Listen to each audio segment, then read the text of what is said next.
ঘোষণা দিয়েছে, এবারও 7 দিনের রাষ্ট্রীয় ছুটি ঘোষণা করেছে ভেনেজুয়েলা। ফুয়েলের এত ক্রাইসিস, শ্রীলঙ্কাও একই অবস্থা। আমরা তো তাও ফুয়েল পাচ্ছি, আমরা এখনো রাষ্ট্রীয় ছুটি ঘোষণা করা লাগে নাই। এখন আপনাদের জন্য যেটা সিলিং, আপনাদের জন্য যেটা সিলিং, আপনাদের জন্য যেটা সিলিং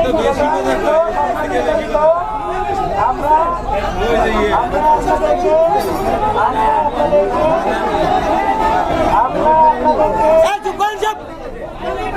কথা শোনেন, কেন কথা বলেন?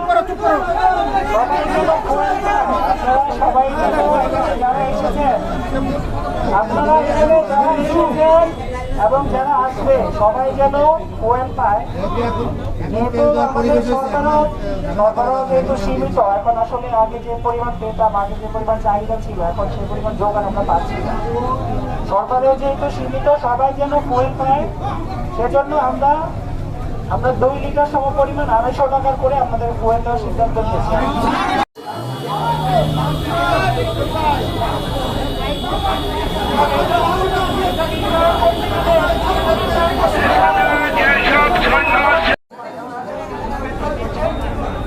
সবাই